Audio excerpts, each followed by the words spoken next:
Hey everyone, my name is Penny Zenker, and it's time to reset.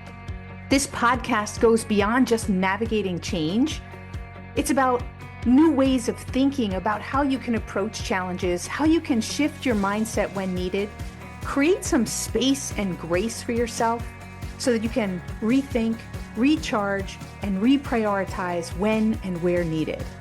Are you ready to unlock your full potential?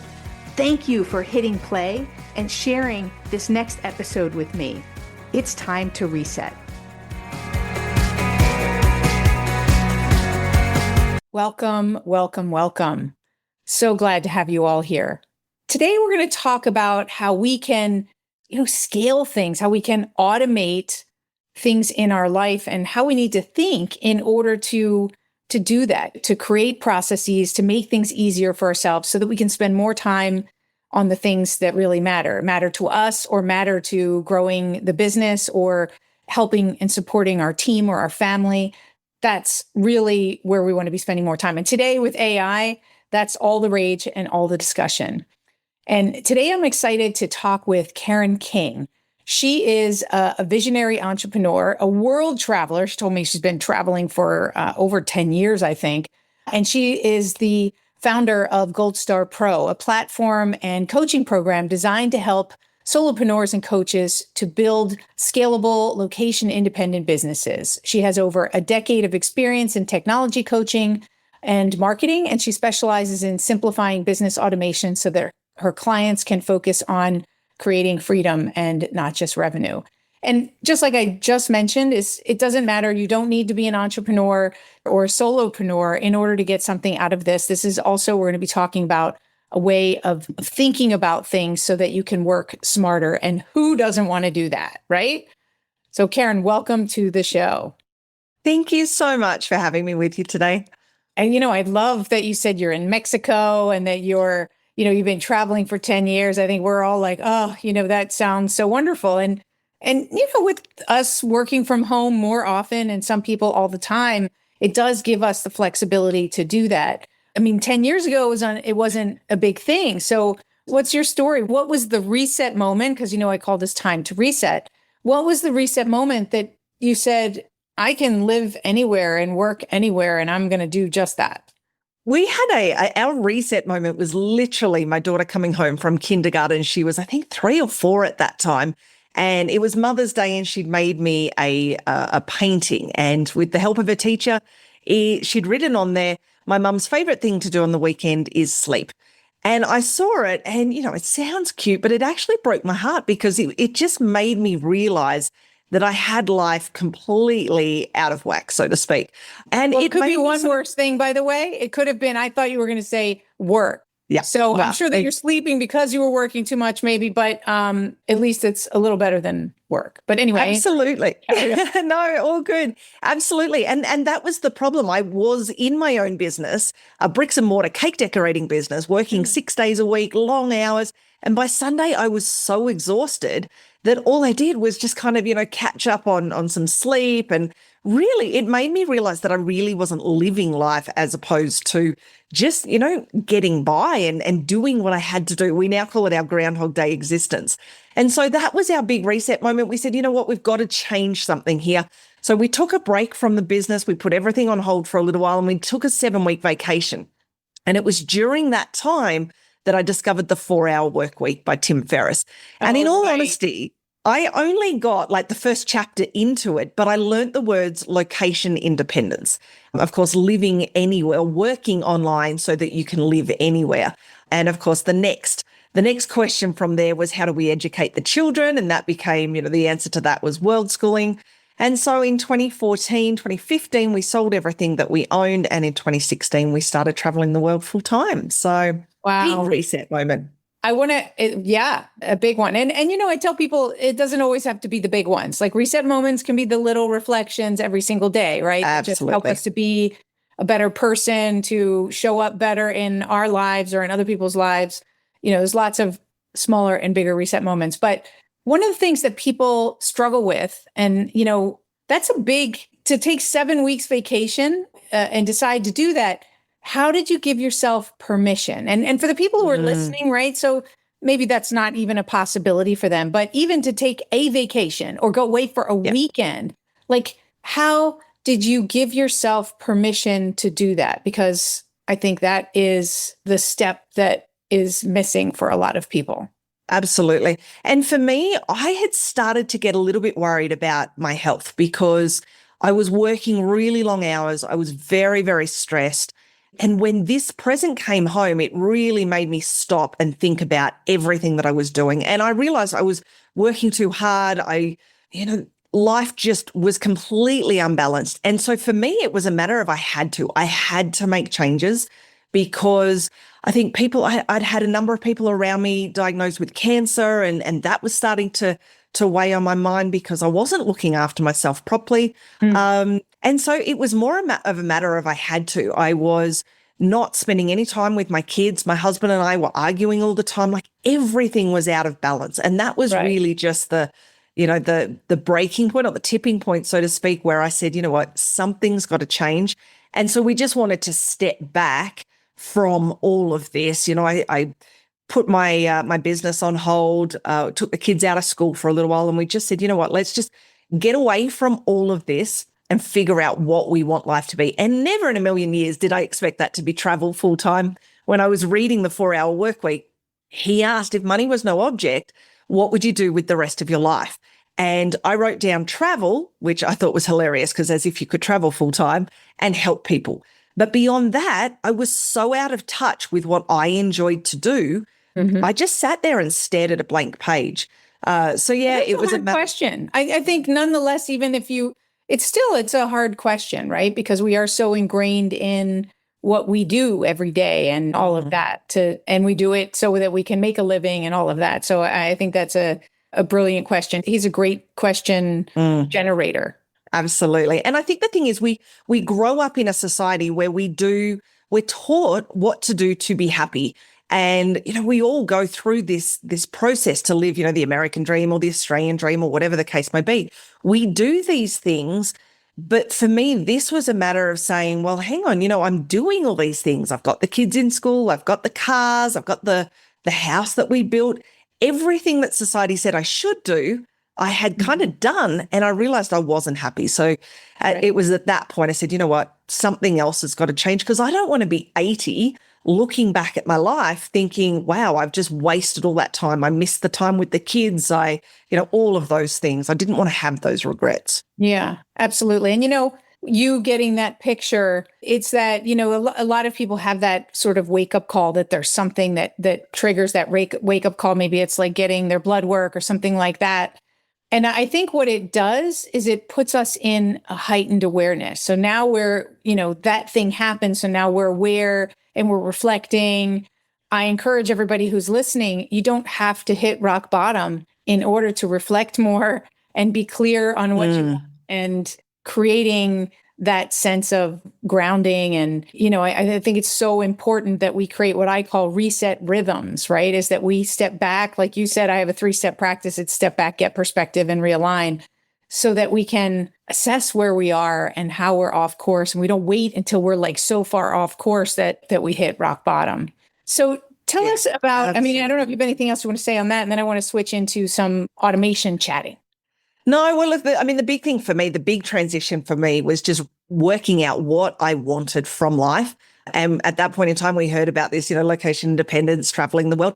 And I appreciate that that's not everybody's dream, but it's about getting clear on what you want and, where do you want to be in your life? What do you love to do? What do you want your life to be like? And then working back from there and saying, well, how do I actually achieve that? And so for me, that became using the skills that I already had to build websites for people. And that led into coaching people, that led into automation.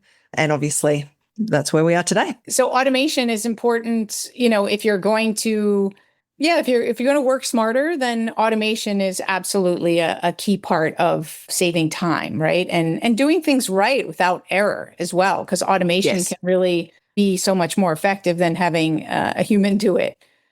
So what types of things, let's split it into two categories. We have entrepreneurs and then we have people working in and on the business side. So let's start on the business side. So how could people be thinking about, they're like, well, I can't automate anything that I do because I work at a company, so Mhm. how does that person look at the idea of automation to help them to work smarter? What I always teach people in the beginning is just to look at the processes that you're doing on a day-to-day basis. And of course, if you are in someone else's business, then you don't necessarily have a lot of control over that. But there's so many tools that we can take advantage of these days that are just going to make our day-to-day activities easier. But the first thing that we need to do is actually really look at what those tasks are that we're doing. What are we spending a lot of time doing? What's on your task list that just keeps carrying over to the next day, to the next day, to the next day, because you don't want to do it? If it's something that's repetitive, that happens in the same way each time, you don't enjoy doing it, find a tool that's going to help you automate that. For me in the beginning, it wasn't even necessarily the business. It might have been, setting myself reminders or, just the day-to-day things. I was diagnosed with ADHD a few years ago. And what I've realized since then is having those reminders, setting up reminders to, that pop up and prompt me to do things, little things like that, very, very simple automation, but they have a massive impact on my on my life, because if it wasn't for those reminders, it would just go, it would fly out of my brain and I'd probably never come back to it because I've just forgotten about it. And we all get busy with life, with kids, with, our job, with everything like that.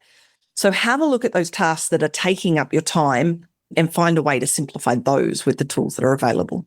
Yeah, I like how you said that it can be in your business, but it can also be at home, right? Something as simple as maybe shopping online, saving yourself from having to go to the supermarket. Like, do you ever sometimes I'm back and forth and I think, why am I doing this? Right. And now I learn to shop in a better way or a more effective way. So there's so many different things that we do that we don't even realize. So just stopping to examine it is huge. I talk about taking inventory and that step back. It's just taking that inventory, whether it's your process or it's huge, right? Just to create that awareness.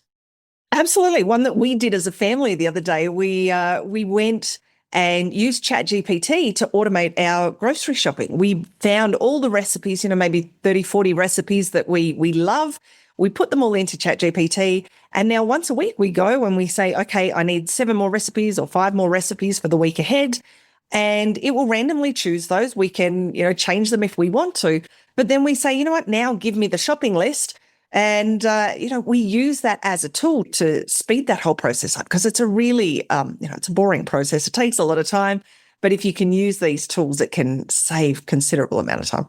That's brilliant. I didn't even think of that, right? And that's the thing. The more people you talk to, you learn all these different things that you could do with AI or, whatever. So, because even just making the decision of what we're going to eat is sometimes and it's great. You just throw it all in there and you say, okay, pick us a random set of recipes or whatever, and then do the shopping list for us. That's brilliant. Exactly. And using ChatGPT in day-to-day life for me has been an absolute game changer.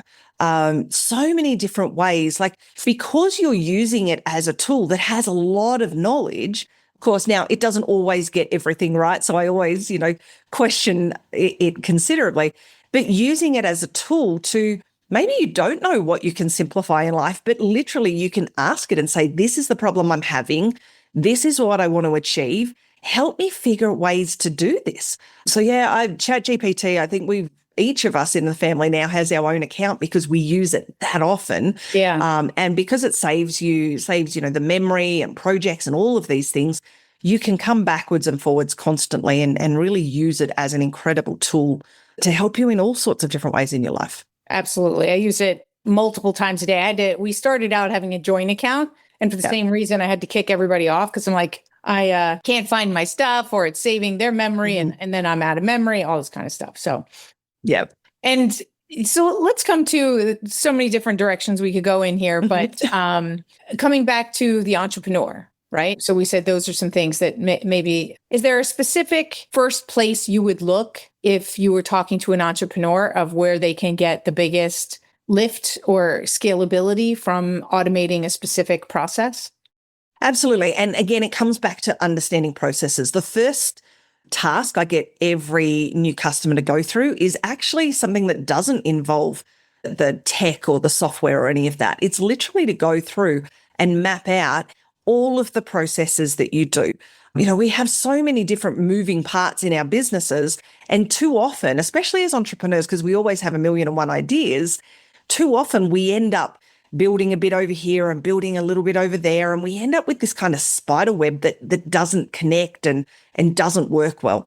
So what I always tell people is map those processes out. What is it that you do in your business? What is it that each of those processes look like? So if you're selling a course or selling a product, when that sale happens, what happens next? What happens next? And map all of that out, and then be really critical and have a look at what's working well and what's not working well. What's clunky, what's taking up a lot of extra time, and then dream a little bit and figure out what would be the most amazing experience you could give the end user, if it's the customer, for example. Once you have all of that, then you know what your starting point is. And that roadmap, as much as I see it, and I do it myself time and time again, people say, oh yeah, you know, I'll just jump in and get started. With a roadmap though, you know what you're doing and you know where you're working. So in 6 months' time, you're in a much, much better position. And then from there, prioritize the things that you want to create for your business and do one thing at a time. That is the biggest mistake I see small business owners make. They jump in, they start doing, 5, 6 different things at once. They never get anything finished. And then they feel like they're a failure, that can't manage the tech, that they can't do it, when the reality is they've probably got 5 or 6 different projects half built. If they just focused on one, they could get that one finished. And then that would be working while you move on to number 2, 3, and 4. Yeah, totally. And also build out one tool completely to use it, right? So I can't tell you what I've seen for myself, for other entrepreneurs, is tool hopping. Right? Is thinking that, I'm not getting the most out of this tool, I'm going to go use the other one, or this is the shiny new thing that everybody's using, so I'm going to go use that one. And they don't think about the time, the money, the cost of moving from one tool to the next. And they haven't even mapped it out on the first tool. So it's garbage in and garbage out, right? So that's the definition of insanity. Exactly. And it comes back to what I said a moment ago about that roadmap and about finishing what you've started. Because I think, again, as entrepreneurs, so many of us are guilty of that shiny object syndrome. And too often we go, oh, well, it must be the software. The software's too hard. I can't figure it out. And then we jump to another one and another one. And I've actually had customers jump from our platform into another one and then realize it wasn't that and come back. And, you just have to understand what it is you want to do and then have the support to be able to do that until completion. And then once that one's working, suddenly you've got a little bit of extra time and space available to go and do number 2. Plus, you then have some confidence in your ability to actually do it because you've got something done and working. You know what it reminds me of also is universal step back, and universally it's these open loops, right? If you talk about starting multiple projects and doing multiple automations and things like that at the same time, the more loops that we have open, the more projects, and this is true whether it's a automation project or any kind of project, it takes up space, right? It's like the computer where there's so many windows open that it stops functioning. And I've actually recently experienced that, not only on my computer, but in my brain, because I have too many things going on at the same time. And sometimes you don't even realize. And then, as soon as you can realize that, is to step back and go, okay, I need to put some of these things into the later category and really get clearly focused. And hey, I'm the focusologist, right? So this can happen because it can happen, and we just have to stay on top of it because there's a lot of demands, there's a lot of things going on, and we have to recognize it as soon as possible. Just going to say, I'm a big checklist person. And one of the reasons, or one of the ways I use it, is all those ideas that I have come up, get them on the checklist, but keep focusing on the one that's at the top of the checklist. Because if we're working on 5 projects, we can only give each of them 20%, and nothing's ever going to get our full attention. It's never going to be as good as we could make it if it was 100% of our attention that it was getting. So having that checklist that you can just, brain dump everything, get it out of your head, get it onto the checklist, but stay focused on that one thing.